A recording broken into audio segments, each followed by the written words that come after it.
नमस्कार, good morning, सुप्रभात मेरे शेरों सैनियों। मैं आ चुका हूं आपके बीच में आपके ज्ञान को अपडेट करने के लिए। आप सभी मेरे साथ जुड़ जाइए दोस्तों, क्योंकि हम वापस से स्टार्ट कर रहे हैं जो करंट अफेयर्स की श्रृंखला हमने स्टार्ट करी थी। जो फूल पत्ती वाले दोस्तों क्लास थी वो वापस से स्टार्ट कर रहा हूं आज। और आज 13 अप्रैल है दोस्तों, 13 अप्रैल 2020। जो भी कल रात तक की महत्वपूर्ण सुर्खियां हैं उन सभी को दोस्तों एक क्लास के अंदर आपके सामने प्रस्तुत कर रहा हूं। और धीरे धीरे हम इस क्लास में दोस्तों और जो कंटेंट है वो ऐड करते जाएंगे। और दोस्तों घर पर रह करके जो बेहतर हो सकता है आपके लिए वो मैं करने की कोशिश कर रहा हूं। और दोस्तों जो हमारा करंट अफेयर्स रह चुका है उसे मैं कवर करूंगा कब, एक मैराथन क्लास के द्वारा उसे मैं कवर कर दूंगा। तो आप हंसते रहना, मुस्कुराते रहना, अपने चेहरे पर एक मुस्कान लेकर आइए दोस्तों। और देखते हैं आज का मोटिवेशनल कोट। और ये क्लास पटवार, कांस्टेबल दोस्तों, आरएएस, अदर स्टेट एग्जाम सभी के लिए, एसएससी सभी के लिए रामबाण होगी। और आप जानते हो इस क्लास की उपयोगिता, क्योंकि ये दिल से दिल तक की क्या होती है, क्लास होती है दोस्तों। और देखते हैं आज का मोटिवेशनल कोट जो आपको ऊर्जावान बनाएगा और दोस्तों आपके लिए बड़ा ही महत्वपूर्ण होगा। रहा कोई भी कठिन नहीं, लक्ष्य कोई बड़ा नहीं, मुसीबतों से जो अड़ा नहीं, हारा वही है जो लड़ा नहीं। मेरे दोस्तों हारा वही है जो लड़ा ही नहीं है। हम तो जीतने के लिए आए थे, जीत कर ही वापस जाएंगे। रहा कोई भी कठिन नहीं है, लक्ष्य आपने जो भी निर्धारित करा है वो आपकी जिद से बड़ा नहीं हो सकता। लेकिन दोस्तों उस लक्ष्य को पाने के लिए एक जिद चाहिए, एक संकल्प चाहिए। हारने के लिए तो बहुत विकल्प हैं, लेकिन जीतने के लिए केवल एक संकल्प चाहिए कि मुझे अब की बार इस जॉब को पाना है, मुझे अब की बार इस लक्ष्य को पाना है। और दोस्तों जब आप ऐसा सोच लेते हो, आपके अंदर से आवाज आती है कि हाँ आप कर सकते हो, तो आप समझ लेना आप जीत के कगार पर पहुंच चुके हो। आपने आधी जीत तो हासिल कर ली है। हारा वही है जो लड़ा नहीं है। अब दोस्तों मैं स्टार्ट कर रहा हूं आज की क्लास को बिना किसी देरी के।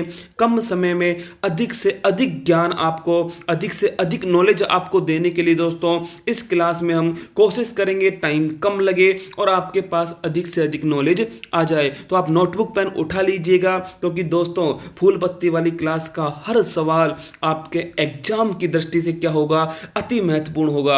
अब मैं दोस्तों आपके सामने क्वेश्चन लेकर आ रहा हूं और आपको लिखने में कोई समस्या ना हो, इसलिए दोस्तों अब आपके सामने जो केवल हमारा जो पैनल है वो दिखाई देगा। और जो दोस्तों मेरे माथे पर आप जो पसीना देख रहे हो ना, वो केवल आपके लिए है। और मुझे पता है कि आप जो ये पसीना है इसको दोस्तों अपनी सफलता में जरूर कन्वर्ट कर लोगे। तो आइए दोस्तों आगे बढ़ते हैं और आज स्टार्ट करते हैं आज की करंट अफेयर्स के महत्वपूर्ण सवाल। और दोस्तों देखिए आज की करंट अफेयर्स का पहला सवाल, हाल ही में कोविड-19 के संक्रमण को रोकने के लिए 1 महीने का आपातकाल लगाने वाला पहला देश कौन बन गया?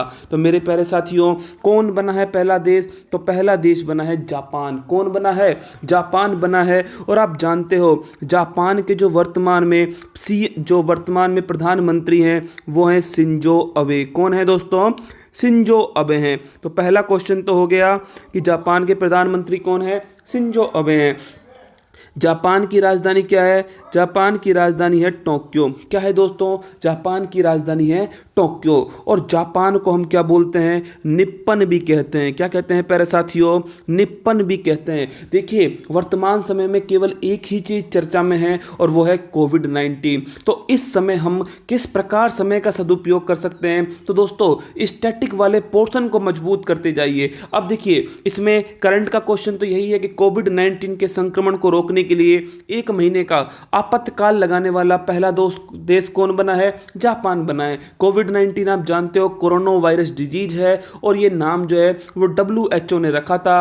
और WHO की स्थापना 7 अप्रैल को हुई थी। और 7 अप्रैल को ही हमने कौन सा दिवस बनाया था? स्वास्थ्य दिवस बनाया था।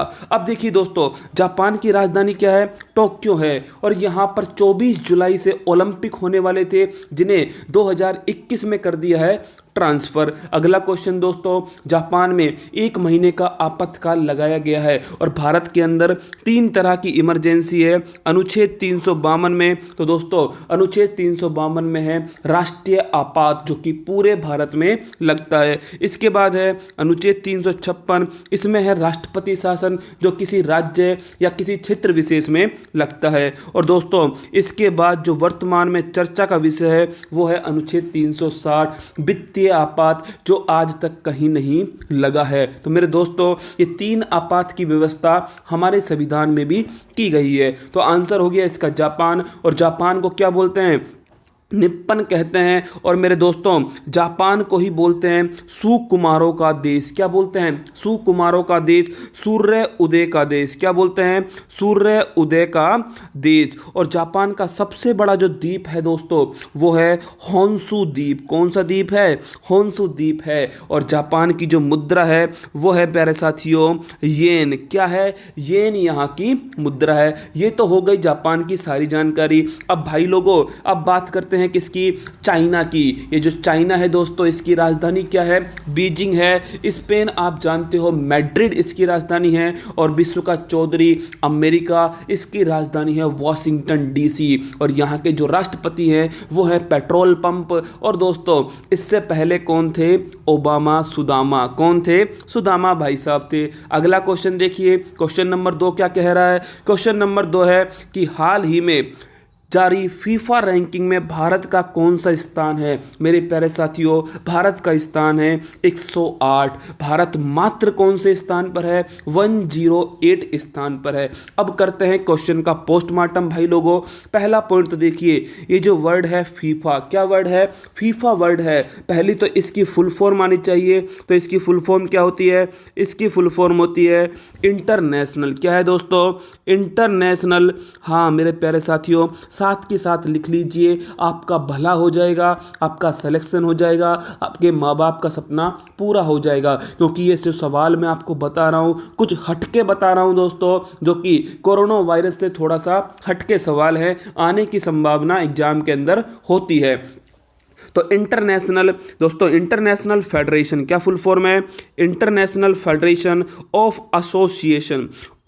Association football. तो मेरे प्यारे साथियों international federation of association of football, तो ये इसकी क्या हो गई? फुल फॉर्म हो गई। अगर आपसे पूछ ले कि इसकी स्थापना कब हुई थी, तो मेरे प्यारे साथियों इसकी स्थापना 1904 में हुई थी। कब हुई थी? 1904 में हुई थी। और इसका हेडक्वार्टर कहाँ पर है?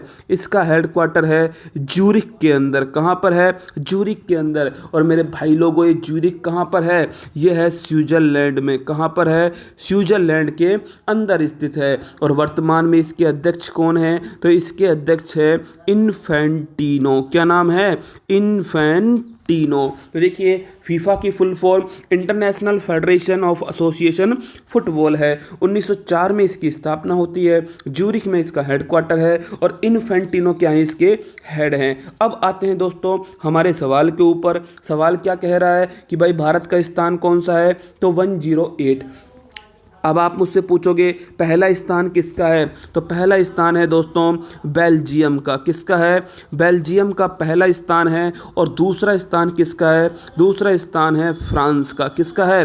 फ्रांस का है। तो पहला स्थान बेल्जियम का है, दूसरा स्थान फ्रांस का है। और 108 स्थान पर कौन है दोस्तों? वो है भारत, हमारा भारत। अगला क्वेश्चन देखिए, क्वेश्चन नंबर 3 क्या है? हाल ही में IMF सलाहकार मंडल में किस भारतीय अर्थशास्त्री को शामिल किया गया है? बड़ा अच्छा सवाल है दोस्तों, स्टार लगाइए, फूल पत्तियां लगा लीजिए इस सवाल पर। और मेरे दोस्तों जो पिछली करंट रह गई आप चिंता मत कीजिएगा, आपसे अधिक चिंता मुझे है आपकी करंट अफेयर्स का, क्योंकि मैं चाहता हूं कि करंट अफेयर्स का हर सवाल फूल पत्ती वाली क्लास से पूछा जाए। आप आनंद लीजिए क्लास का, अधिक से अधिक लोगों को जोड़िए और उनको कहिए कि ये जो फूल पत्ती वाली क्लास है ये दिल से दिल तक की क्लास है और सीधा दिल के अंदर उतरती है। तो इसका आंसर क्या है? कौन शामिल किए गए हैं? तो रघुराम राजन किए गए हैं। कौन किए गए हैं भाई लोगों? रघुराम राजन किए गए हैं। रघुराम राजन की अगर मैं बात करूं तो मेरे दोस्तों जो रिजर्व बैंक ऑफ इंडिया है इसके गवर्नर रह चुके हैं कौन? रघुराम गोविंद राजन। उन्हें आईएमएफ के अंदर सलाहकार जो मंडल है, जो एडवाइजरी जो काउंसिल है दोस्तों, उसमें शामिल किया गया है। अब देखिए, अब क्वेश्चन का पोस्टमार्टम अगर करें तो यहाँ वर्ड आया है एक आईएमएफ। क्या आया है? आईएमएफ। इसकी फुल फॉर्म क्या है? तो इसकी फुल फॉर्म है अंतर्राष्ट्रीय मुद्रा कोष। क्या है मेरे साथियों? अंतर्राष्ट्रीय मुद्रा कोष इसकी फुल फॉर्म है। International monetary fund. इसकी स्थापना होती है 1945। तो 1945 में कार्य करना प्रारंभ करती है। इसका जो हेड क्वार्टर है दोस्तों, यह हेड क्वार्टर है वाशिंगटन डीसी। कहाँ पर है? Washington DC. और ये वाशिंगटन डीसी कहाँ स्थित है दोस्तों? विश्व के चौधरी में, जो आज बेबस नजर आ रहा है। विश्व में कोविड-19 के कारण सर्वाधिक मौतें अगर पूछ ले कहाँ पर हो चुकी हैं, तो वो अमेरिका के अंदर हो चुकी है, विश्व के चौधरी में हो चुकी है। और सर्वाधिक प्रभावित जगह है न्यूयॉर्क। कौन सी जगह है? न्यूयॉर्क दोस्तों। न्यूयॉर्क जानते हो आप, एक संस्था है जिसका हेड क्वार्टर भी न्यूयॉर्क है, और वो है यूनाइटेड नेशन। कौन है? संयुक्त राष्ट्र संघ का हेड क्वार्टर न्यूयॉर्क के अंदर है। और दोस्तों आईएमएफ की बात करूं तो अंतर्राष्ट्रीय मुद्रा कोष 1945 में स्थापना हो गई इसकी। वाशिंगटन डीसी इसका हेड क्वार्टर है। अब मेरे दोस्तों इसकी वर्तमान में हेड कौन है? तो इसकी वर्तमान में हेड है क्रिस्टलिना जॉर्जिवा। क्या नाम है? तो दोस्तों क्रिस्टलिना जॉर्जिवा। तो ये क्या है? वर्तमान में इसकी हेड हैं। अगला क्वेश्चन अगर आपसे पूछ ले, अगला क्वेश्चन कि रघुराम राजन को क्या बनाया गया है? सलाहकार मंडल में शामिल किया गया है। और मेरे दोस्तों इसमें टोटल कितने सदस्य हैं? 12 सदस्य हैं सलाहकार मंडल में। और भारत की तरफ से कौन है? रघुराम गोविंद राजन हैं। और मेरे दोस्तों आईएमएफ के अंदर पहले ही गीता गोपीनाथ, क्या नाम है? गीता गोपीनाथ जो है दोस्तों, ये पहले ही मुख्य अर्थशास्त्री के रूप में कार्यरत है। कहां पर? आईएमएफ के अंदर। और ध्यान रखना है, ये बहुत ही महत्वपूर्ण पॉइंट बता रहा हूं दोस्तों मैं आपको, कि ये भारत की पहली महिलाएं जो इस पद पर पहुंची हैं।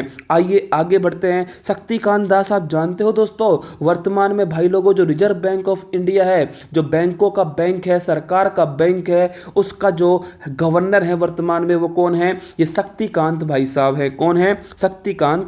हाँ दोस्तों, अब देखते हैं हम क्वेश्चन नंबर 4 को। मुझे पता था कि आप थोड़ा इधर उधर कर रहे होंगे, इसलिए मैंने सोचा कि मैं अपना चेहरा आपको दिखा दूं।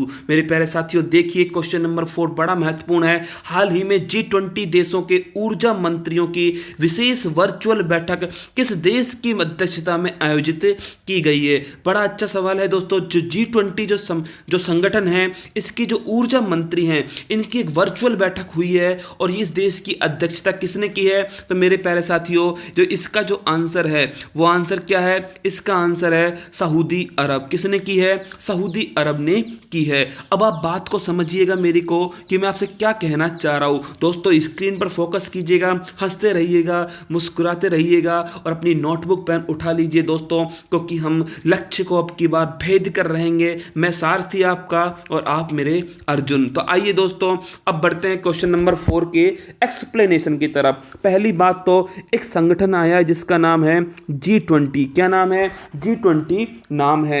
और मेरे दोस्तों G20 की अगर मैं बात करूं तो इसकी स्थापना कब हुई थी? 1999 में हुई थी, 1999 में हुई थी। और मेरे दोस्तों इसके अंदर 19 देश हैं और एक संगठन शामिल है जिसका नाम है यूरोपियन यूनियन। यूरोपियन यूनियन भी इसके अंदर शामिल है। और इसकी 2020 में जो बैठक होने वाली थी, वो बैठक होने वाली थी कहां पर? सऊदी अरब के अंदर। लेकिन कोविड-19 के कारण दोस्तों वो बैठक ऑनलाइन होती है, वो बैठक वीडियो कॉन्फ्रेंस के द्वारा होती है, वो बैठक होती है वर्चुअल बैठक। और अभी हाल ही में ऊर्जा मंत्रियों की भी बैठक होती है, वो होती है सऊदी अरब रियाद के अंदर। कहां पर दोस्तों? सऊदी अरब रियाद के अंदर बैठक होनी थी। तो अध्यक्षता किसने करी है? सऊदी अरब ने की है। और मेरे दोस्तों ऊर्जा के मामले में में आप जानते हो पेट्रोलियम के मामले में विश्व का सबसे बड़ा उत्पादक पूछ ले कौन है, तो वो सऊदी अरब है। कौन है? सऊदी अरब है। अब आप मुझसे पूछोगे कि इस बैठक में भारत की तरफ से कौन शामिल हुए, तो भारत की तरफ से हुए दोस्तों धर्मेंद्र प्रधान। कौन हुए? धर्मेंद्र प्रधान हुए, जो कि भारत के पेट्रोलियम मंत्री हैं। कौन है? पेट्रोलियम मंत्री हैं। और इस बैठक का उद्देश्य क्या था? तो जो ऊर्जा का जो बाजार है दोस्तों, ऊर्जा का जो बाजार है, इसके अंदर क्या लाना? स्थिरता लाना, स्थायित्व लाना। कुछ दिनों से क्या हो रहा है दोस्तों, कोविड-19 के कारण क्या हो रहा है, और देश मांग नहीं कर रहे हैं, इससे इसकी जो कीमत है उसमें उछाल और गिरावट आ रही है। इसे स्थिर करना ही क्या है, इसका उद्देश्य है। तो G20 की बात मैं कर चुका हूं। 1999 में स्थापना हुई थी, ध्यान रखना दोस्तों, और 2000 में जो इसकी बैठक होने वाली थी वो रियाद सऊदी अरब के अंदर होने वाली थी। अगला क्वेश्चन देखिए मेरे प्यारे दोस्तों, क्वेश्चन नंबर 5। ये क्वेश्चन नंबर 5 बड़ा महत्वपूर्ण है। लगा लो फूल पत्तियां, गार्डन वार्डन जो भी लेकर आए हो सब लगा दीजिए क्वेश्चन नंबर 5 पर। हाल ही में केंद्रीय मानव संसाधन मंत्रालय ने ऑनलाइन शिक्षा को बढ़ावा देने वाले सुझाव हेतु कौन सा अभियान शुरू करा है? मेरे दोस्तों इसका आंसर है भारत पढ़े ऑनलाइन। क्या है?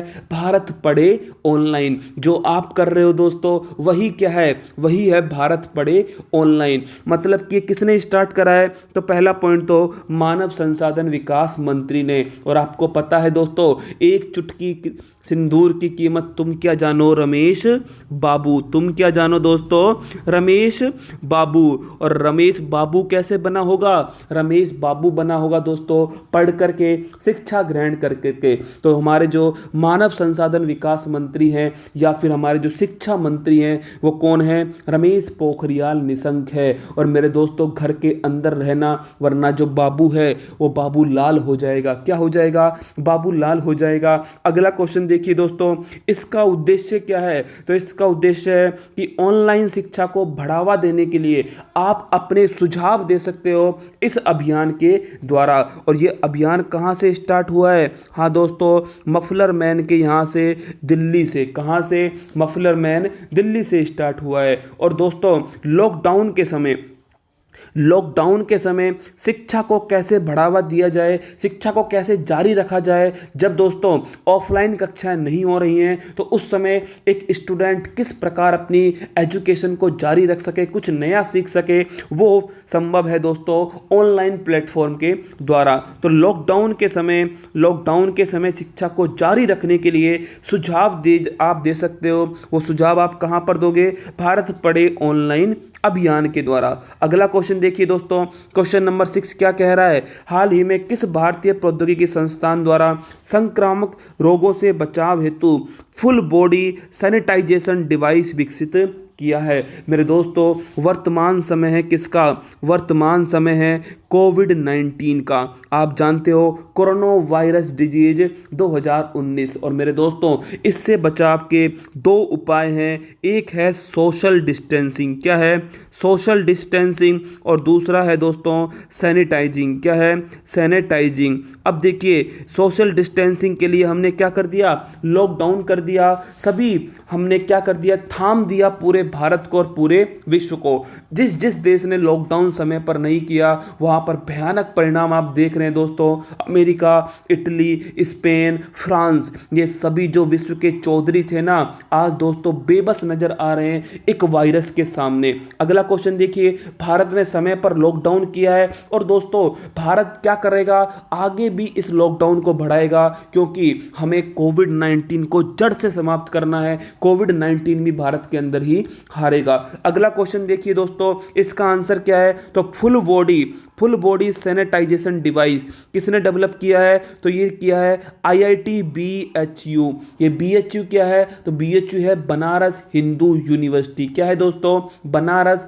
हिंदू यूनिवर्सिटी। और यहां पर एक नाम आया है बनारस। और मेरे दोस्तों आप जानते हो बनारस को क्या बोलते हैं? वाराणसी बोलते हैं, काशी बोलते हैं, बाबा विश्वनाथ की नगरी कहते हैं। और मेरे दोस्तों, हमारे जो गुजराती दिमाग हैं, प्रधानमंत्री श्री श्री 1008 नरेंद्र मोदी जी महाराज, वो भी कहाँ से दोस्तों एमपी हैं? वो भी सांसद हैं बनारस वाराणसी से। तो ध्यान रखना है, बनारस हिंदू यूनिवर्सिटी ने full body sanitization device develop की है दोस्तों। किसने? बनारस हिंदू यूनिवर्सिटी आईआईटी ने। अगला क्वेश्चन देखिए, क्वेश्चन नंबर 7। हाल ही में सरकार द्वारा एफसीआई के नियमित मजदूरों की कोरोना से मृत्यु होने पर कितनी अनुग्रह राशि देने के फैसले को मंजूरी दी है? और मेरे दोस्तों, सवाल को अच्छे से पढ़िए, इसमें एक वर्ड आया है एफसीआई। क्या वर्ड आया है बालकों? एफसीआई। और आप जानते हो इसके बारे में हम पहले भी डिस्कस कर चुके हैं, और एफसीआई के बारे में हजारों बार एग्जाम के अंदर पूछा गया है। एसएससी वालों का, पटवार कांस्टेबल वालों का तो फेवरेट सवाल है कौन सा? एफसीआई। इसकी फुल फॉर्म क्या है दोस्तों? इसकी फुल फॉर्म है भारतीय खाद्य निगम। क्या नाम है? Food corporation of India. क्या है दोस्तों? फूड कॉरपोरेशन ऑफ इंडिया, भारतीय खाद्य निगम। और मेरे प्यारे दोस्तों, हाँ, जितने मैं लिख रहा हूँ तो आप भी क्या कीजिए, अपनी नोटबुक पेन में नोट कर लीजिए दोस्तों। इंतजार मत कीजिए कल का, क्योंकि कल कभी नहीं आएगा। आपको जो करना है आप आज कीजिए, वर्तमान में कीजिए। और हाँ दोस्तों, आज अच्छा करोगे तो कल बेहतर कर पाओगे, और दोस्तों परसों आपको सबसे बेस्ट डिसीजन आप ले पाओगे। तो भारतीय जो खाद्य निगम है, इसकी स्थापना 1965 में होती है। कब होती है दोस्तों? 1965 में होती है। और इसका हेडक्वार्टर कहाँ पर है? इसका हेडक्वार्टर है मफलर मैन की नगरी में, दिल्ली में। दिल वालों की जो दिल्ली है दोस्तों, यहाँ पर क्या है? इसका हेडक्वार्टर है। अब आप मुझसे पूछोगे कि ये किस मंत्रालय के अधीन है? तो मेरे दोस्तों ध्यान रखना, जो एफसीआई है ये उपभोक्ता मामलात मंत्रालयों के अधीन है। किसके अधीन है? उपभोक्ता मामलात मंत्रालयों के अधीन है। और मेरे दोस्तों, आपको पता है उपभोक्ता मंत्रालय के मंत्री कौन है? रामविलास पासवान। कौन है दोस्तों? रामविलास पासवान। और आप जानते हो भारत के मौसम वैज्ञानिक कौन है? रामविलास पासवान है। हाँ दोस्तों, मौसम के अनुसार पार्टी बदलते हैं कौन? रामविलास पासवान। और ये जिस पार्टी में होते हैं उस पार्टी की सरकार होती है, और वो इसके अंदर मंत्री होते हैं। और दोस्तों, उपभोक्ता मामलात मंत्रालयों के वर्तमान में मंत्री हैं रामविलास पासवान। अब आप मुझसे पूछोगे कि ये फूड कॉरपोरेशन जो इंडिया है, ये काम क्या करता है? तो दोस्तों, जो वर्तमान में सबसे महत्वपूर्ण चीज़ है कि जो गरीब हैं, जो मजदूर हैं, जो श्रमिक हैं, उन तक खाद्यान्न की आपूर्ति करना। क्या करना? खाद्यान्न की आपूर्ति करना 24/7, मतलब कि सातों दिन 24 घंटे खाद्यान्न की आपूर्ति करना। और दोस्तों, इस दौरान में हो सकता है कि कोई क्या हो जाए, कोविड-19 से संक्रमित हो जाए। अगर कोई संक्रमित हो गया है और उसकी मृत्यु हो गई है, मतलब फूड कॉरपोरेशन ऑफ इंडिया के किसी भी कर्मचारी की मृत्यु हो गई, किससे? कोविड-19 के संक्रमण के कारण, तो उस नियमित कर्मचारी को 15 लाख रुपए की क्या दी जाएगी? अनुग्रह राशि दी जाएगी। तो मतलब उसे मुआवजा मिलेगा कितना? 15 लाख का, 15 लाख का उसे मुआवजा दिया जाएगा, और वो नियमित कर्मचारी होना चाहिए। और दूसरा दोस्तों, दूसरा उसकी जो मृत्यु है वो कोविड-19 के संक्रमण के कारण होनी चाहिए। तो ये क्वेश्चन नंबर 7 था। थोड़ा इंपॉर्टेंट सवाल है, अच्छे से याद रखना। अब आपको एक सवाल दूं दोस्तों, तो आपको बताना है कि जो एफसीआई है, इसकी स्थापना किस समिति की सिफारिश पर की गई थी? कमेंट्स बॉक्स के अंदर बताना इसका आंसर कि जो फूड कॉरपोरेशन ऑफ इंडिया है, इसकी स्थापना किस समिति की सिफारिश पर की गई थी? अगला क्वेश्चन देखिए। हाँ दोस्तों, जो आप सोच रहे हैं कि कोई राज्य नहीं आया, कोई देश नहीं आया, मेरे दोस्तों कल से वो सभी चीज़ें वापस से प्रारंभ हो जाएगी। आज हमने वापस से स्टार्ट किया है। तो दोस्तों, जब कोई दोबारा काम स्टार्ट करते हैं तो समस्याएं आती हैं। अरे आने दो समस्याओं को, हमारे हौसले जिद्दी हैं। हमारे हौसले जब तक जिद्दी हैं तब तक तो हम हारेंगे नहीं, और मैं आपको हारने दूंगा भी नहीं। आइए देखिए दोस्तों क्वेश्चन नंबर 8। प्रधानमंत्री उज्ज्वला योजना हाल ही में सुर्खियों में रही, इसकी शुरुआत हुई थी।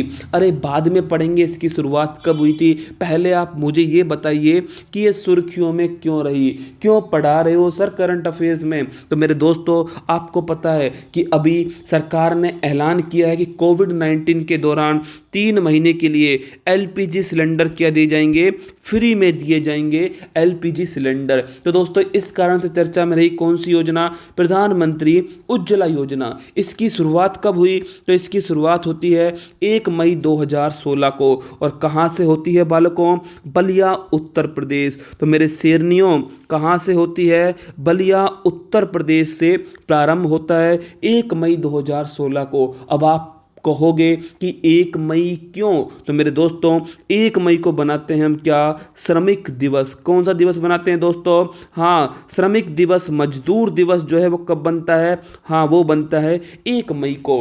बलिया उत्तर प्रदेश से स्टार्ट होती है योजना। और मेरे दोस्तों इस योजना का उद्देश्य क्या है, इस योजना का उद्देश्य होता है एलपीजी गैस कनेक्शन उपलब्ध कराना।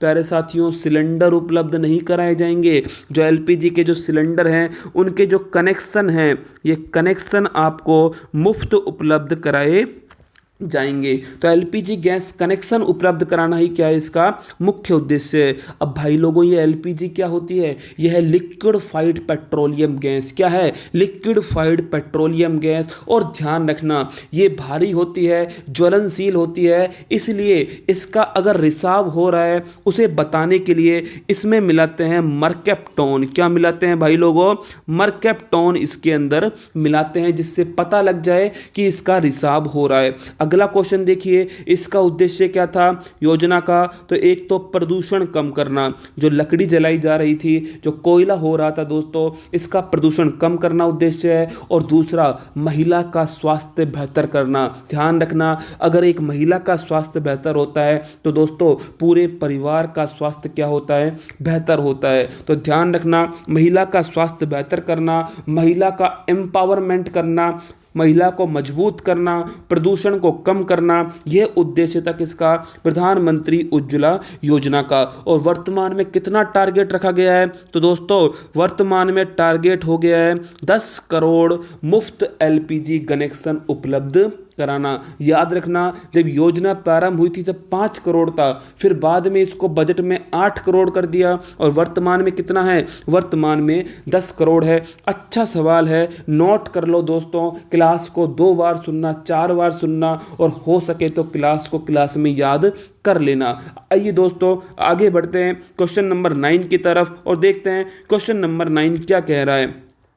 हाल ही में राष्ट्रीय महिला आयोग ने घरेलू हिंसा की रिपोर्ट हेतु व्हाट्सएप नंबर जारी किए। वर्तमान में इस आयोग के अध्यक्ष हैं मेरे साथियों, एक आयोग है जिसका नाम है राष्ट्रीय महिला आयोग। और आपसे पूछ ले कि इसकी एक कमी बताओ, तो इसकी सबसे बड़ी कमी है कि ये एक संवैधानिक आयोग नहीं है मेरे दोस्तों। इसकी स्थापना एक एक्ट के द्वारा हुई है, अधिनियम के द्वारा हुई है। तो ये केवल क्या है, एक लीगल बॉडी है, एक दोस्तों सांविधिक बॉडी है। ध्यान रखना संवैधानिक बॉडी नहीं है, संवैधानिक संस्था नहीं है। कौन सी, राष्ट्रीय महिला आयोग। इसका गठन कब हुआ था, तो मेरे दोस्तों 1992 में। कब हुआ था, 1992 में गठन होता है राष्ट्रीय महिला आयोग के। और वर्तमान में इसके अध्यक्ष कौन है, तो वर्तमान में इसकी अध्यक्ष हैं रेखा शर्मा।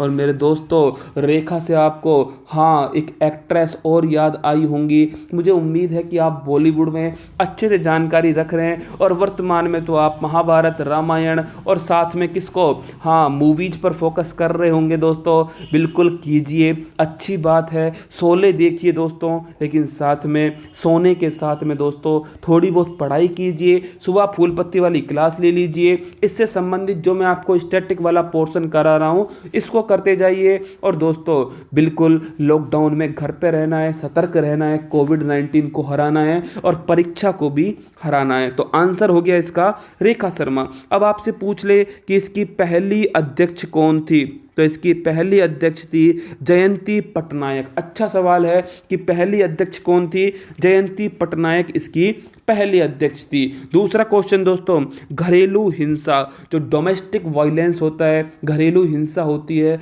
महिलाओं के साथ में दोस्तों, उसको कम करने के लिए, उसकी आप तुरंत रिपोर्ट कर सको, जो घरेलू हिंसा के जो मामले हैं उनकी आप तुरंत रिपोर्ट कर सको, इसके लिए एक व्हाट्सएप नंबर जारी किया गया है। और वो नंबर क्या है दोस्तों? वो नंबर, हाँ शेरनियों, वो नंबर क्या है? 721773527217735372। और जो अनुभवी लोग हैं उन सबको पता है कि शादी के बाद में, हाँ दोस्तों, जो मेरे शेर जुड़े हुए मेरे साथ में, उनको बता दूं कि जल्द ही आपके लिए भी क्या होगा, एक नंबर जारी किया जाएगा जो भी किससे रिलेटिव होगा? घरेलू हिंसा से रिलेटिव होगा। क्योंकि लॉकडाउन में आप क्या कर रहे हो? घर के अंदर ही रह रहे हो, और मुझे पता है कि हो सकता है कि आपके साथ भी हिंसा हो रही हो। तो दोस्तों एक नंबर जारी किया गया है, और वर्तमान में अध्यक्ष कौन है? रेखा शर्मा है। और मेरे दोस्तों,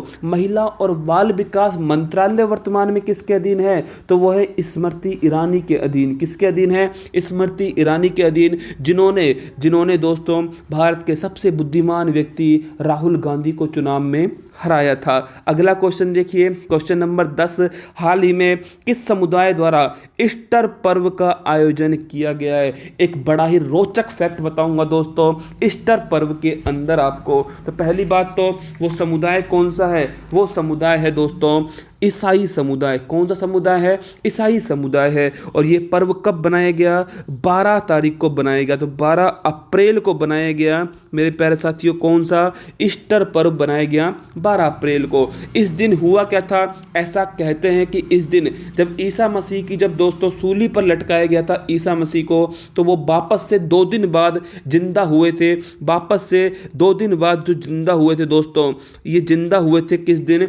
ईस्टर संडे वाले दिन। किस दिन हुए थे? संडे, क्योंकि 12 अप्रैल को क्या था? संडे होता है दोस्तों। हाँ, ये ईस्टर जो पर्व है संडे को बनाते हैं, ईस्टर संडे कहलाता है। और दोस्तों इस दिन क्या हुआ था? जो ईसा मसीह सूली पर लटकाए गए थे 2 दिन पहले, वो इन्होंने वापस से जन्म लिया, वापस से जिंदा हो गए थे। इस खुशी में बनाते हैं दोस्तों ईस्टर पर्व। आप जानते हो इस दिन सबसे महत्वपूर्ण जो होता है वो होता है अंडा। दोस्तों अंडे का फंडा है ये। क्या है? अंडे का फंडा है। तो आओ बताऊं आपको अंडे का फंडा। मेरे दोस्तों ईस्टर पर्व वाले दिन आपको ध्यान रखना है, सबसे महत्वपूर्ण कौन है? सबसे महत्वपूर्ण है, सबसे विशेष महत्व है अंडे का। क्योंकि अंडे में से आपको पता है एक बार जिंदगी पुनः वापस निकलती है। कहाँ से? अंडे से। इसलिए ऐसा कहा जाता है कि जो ईसा मसीह है, जो दोस्तों हमारे जो भगवान ईसा मसीह हैं, जो प्रभु ईसा मसीह हैं, जब उन्हें सूली पर लटकाया गया तो वो वापस जो जिंदा हुए, वो उसके प्रतीक के रूप में दोस्तों अंडे का विशेष महत्व है। किस दिन? ईस्टर वाले दिन। और आप जानते हो ईसाई धर्म की जो महत्वपूर्ण पुस्तक है उसका नाम है बाइबिल। क्या है दोस्तों? बाइबिल जो है वहाँ का प्रमुख ग्रंथ है। किसका? ईसाइयों का। तो ध्यान रखना, ईसाई हो गया। अब आपसे एक सवाल पूछ ले कि भारत के अंदर अल्पसंख्यक समुदाय कितने हैं? तो मेरे प्यारे साथियों 6 अल्पसंख्यक समुदाय हैं भारत के अंदर। पहला कौन सा है? पहला है मुस्लिम। क्या है? मुस्लिम है दोस्तों। दूसरा कौन सा है? दूसरा है जैन। कौन सा है? जैन है। तीसरा है दोस्तों ईसाई है। हिंदू को छोड़ के सभी क्या हैं? अल्पसंख्यक हैं, माइनॉरिटी हैं। चौथा कौन सा है दोस्तों? चौथा है बौद्ध धर्म है। अगला कौन सा है?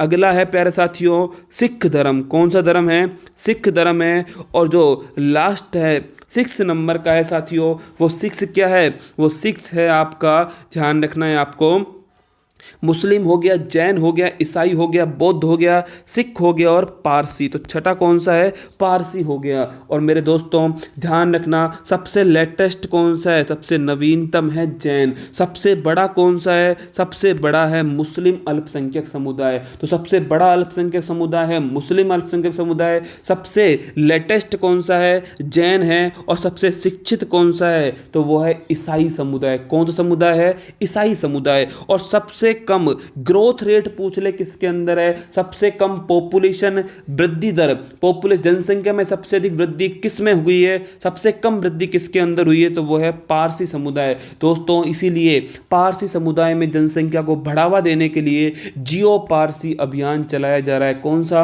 जियो पारसी अभियान। पारसी दोस्तों आपको पता है मुंबई की पूरी अर्थव्यवस्था की रीढ़ की हड्डी कौन है? पारसी हैं। रतन भाई टाटा हैं। और रुस्तम फिल्म याद होगी दोस्तों आपको, कौन सी? रुस्तम फिल्म अक्षय कुमार की, खिलाड़ियों के खिलाड़ी की। ये दोस्तों 10 सवाल थे आज के। एक बार जल्दी से क्या कर लेते हैं, सभी सवाल रिवाइज कर लेते हैं। देखिए दोस्तों पहला सवाल क्या है कि कोविड-19 के संक्रमण को रोकने के लिए 1 महीने का आपातकाल लगाने वाला पहला देश कौन था? जापान था।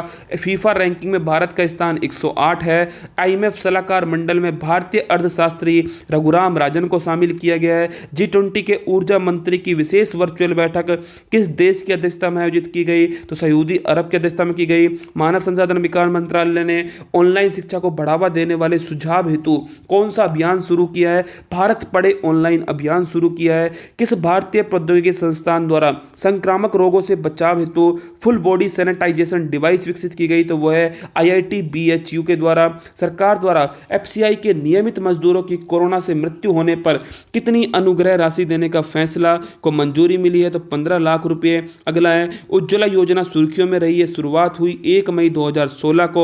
और दोस्तों राष्ट्रीय महिला आयोग ने घरेलू हिंसा की रिपोर्ट हेतु व्हाट्सएप नंबर जारी किए। वर्तमान में इस आयोग की अध्यक्ष हैं कौन? रेखा शर्मा हैं। और किस समुदाय द्वारा ईस्टर पर्व को बनाया गया? तो वो है दोस्तों ईसाई समुदाय। कौन सा समुदाय है? ईसाई समुदाय है जिसके द्वारा ईस्टर पर्व को बनाया गया। अब आगे बढ़ते हैं प्यारे साथियों, कल का फूल पत्ती वाला सवाल देखते हैं। कल का फूल पत्ती वाला सवाल कौन सा था? मुक्ति कारवा अभियान का संबंध किस क्षेत्र से है? और मेरे दोस्तों मुझे पता है, मुझे उम्मीद है कि 90% जो स्टूडेंट है उन्होंने इसका गलत आंसर दिया है, क्योंकि उन्हें लग रहा है कि वर्तमान में कोई भी क्वेश्चन हो उसका आंसर क्या होगा? कोविड-19 के प्रति जागरूकता। अरे तुक्का एक्सपर्ट हो, इसका आंसर है बाल तस्करी के प्रति जागरूकता। तो बाल तस्करी को रोकने के लिए मुक्ति कारवा अभियान राजस्थान सरकार के द्वारा स्टार्ट किया गया है दोस्तों। और हाँ, इसके लिए आर्टिकल कौन सा उपयोग किया जा रहा है? आर्टिकल 23 और 24। कौन सा आर्टिकल है? 23 और 24, जो शोषण के विरुद्ध अधिकार है, क्या है? शोषण के विरुद्ध एक फंडामेंटल राइट्स प्रदान करता है। तो बाल तस्करी, जो बच्चों की जो तस्करी हो रही है, इसको रोकने के लिए दोस्तों, इसके प्रति जागरूकता फैलाने के लिए मुक्ति कारवा अभियान शुरू किया गया है। और ध्यान रखना, इसमें हेल्प कौन कर रहा है? तो कैलाश सत्यार्थी कर रहे हैं। कौन कर रहे हैं? कैलाश सत्यार्थी कर रहे हैं। और दोस्तों जो कैलाश सत्यार्थी हैं, इन्हें 2014 में शांति का नोबेल पुरस्कार भी दिया गया था। तो दोस्तों क्वेश्चन का आंसर क्या हो गया? बाल तस्करी के प्रति जागरूकता फैलाने के लिए। अब देखिए कल का फूल पत्ती वाला सवाल क्या है। तो दोस्तों अब कल का फूल पत्ती वाला सवाल है आपके लिए, हाल ही में संपन्न महिला T20 विश्व कप में विजेता कौन सा देश रहा है?